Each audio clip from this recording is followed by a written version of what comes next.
So what happened in December in Edmonton's real estate housing market? Well, we're going to talk about that in this video.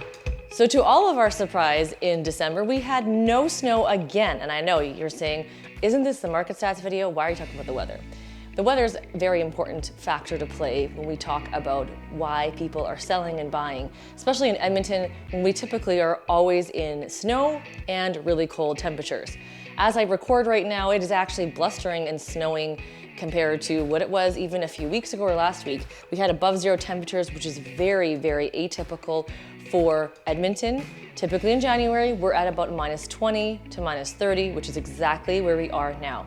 December did not see those temperatures at the -20 mark. We were sitting above zero.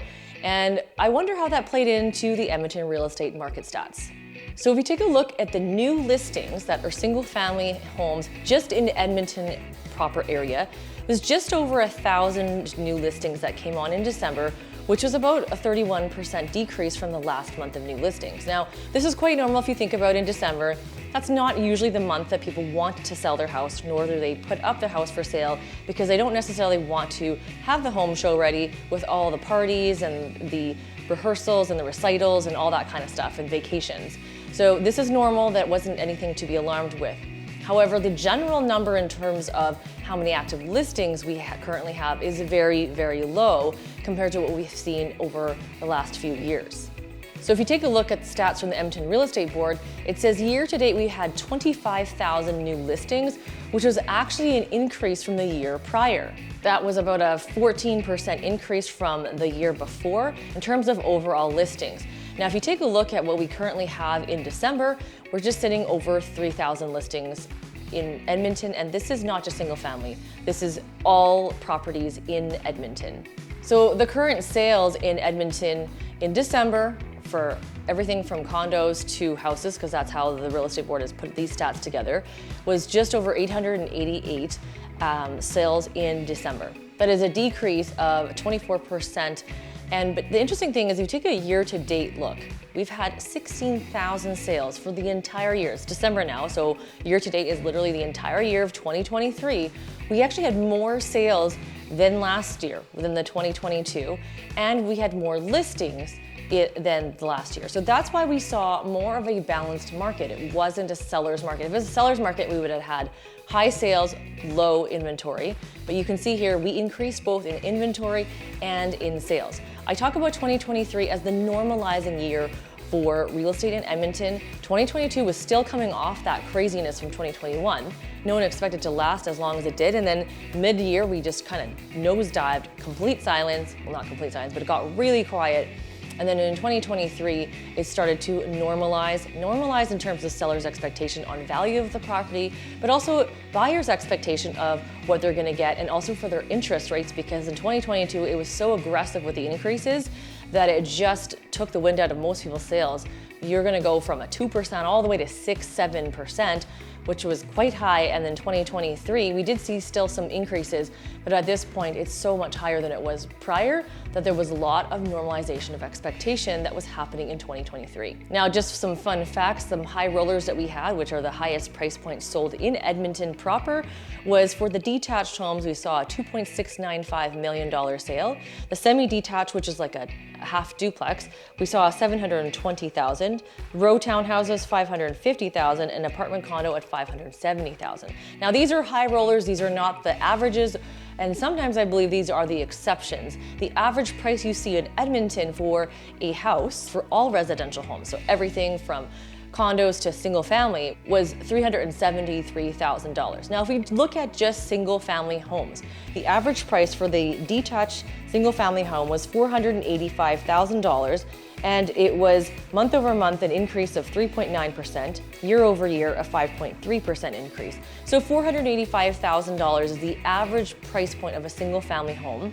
And the reason why so many more people are starting to come to Edmonton is that discrepancy between Edmonton and Calgary has gone up by a lot.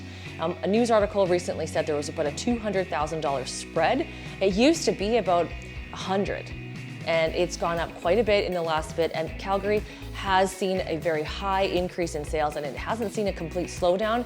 I know that my colleagues from the south were saying that in November, December, they started to finally get a little bit of reprieve, but they didn't get the reprieve that we got here in Edmonton in the last half of 2022. If you look at the average days on market for detached single-family homes, you'll see that it's 52 versus 56 last year. Nothing too crazy in terms of changes, and that is still pretty average in Edmonton. However, homes that are priced properly don't last 52 days. They're still moving with less than 30 days, but it all depends on location and the price point of the Edmonton area. The price points over 600,000 are very slow to move. They're not as quick as anything under 450. Anything under 450,000 is moving extremely fast. And the price point that is most popular, you can imagine, is honestly the $300,000 to $400,000 price point. We're seeing a lot of demand for it. We're even seeing requests for under 300,000, but understand, under 300,000, you are very likely going to be getting a condo unless you're moving into a very old house or something wrong with the house or a sketchy location to be under 300,000. If you want a safe family home, you're probably going to want to budget at least 400, if not 5 would be the ideal. That $500,000 mark used to be the 450 mark. I said if you had 450, decent single family home for your young family, but I would say now 500 to 600 is going to be the more average price point.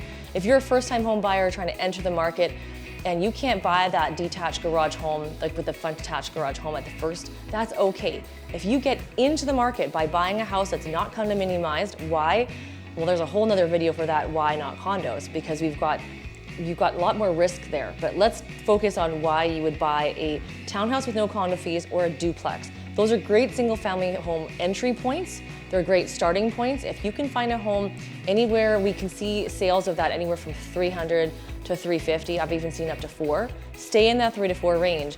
When you hold that property in Edmonton for about 5 years, you'll have equity to sell that place and move to your next home. That's the best strategy. That's what people used to do. But when houses were really cheap, 5 years ago, I'm talking, we were able to buy front attached garage homes for $400,000, and it was a 1,600 square foot house. Of course, average first-time home buyers were going to buy the brand new 1,600 square foot house. Now that's no longer the case. The average home of a new build, you should be expecting about $500,000 and higher for front attached garages. If you are wanting a den on the main floors and 3 bedrooms above, you're looking at least $600,000. And don't forget, those don't include window coverings, they don't include landscaping, they don't include your fence and your deck. So just an average price point you need to have as an expectation. Those numbers used to be lower, but this is the current state of the market in 2023, 2024. Going into 2024, what do I forecast? Make sure to watch a video that I will put out in the coming weeks. If you watch our live on Tuesdays, I'm going to talk about my findings from the market forecast that Edmonton Real Estate Board is putting on January 17th. So that following Tuesday, I will be talking about the market's forecast, what the Edmonton economics, the Alberta economics in Canada, what they forecast is going to happen. Nobody has a crystal ball. They're going to make some guesses. I will make my guesses, and then we'll just observe and see how the real estate market does. If you have any questions, you know how to reach me. Thanks so much for watching, and we'll talk to you next time.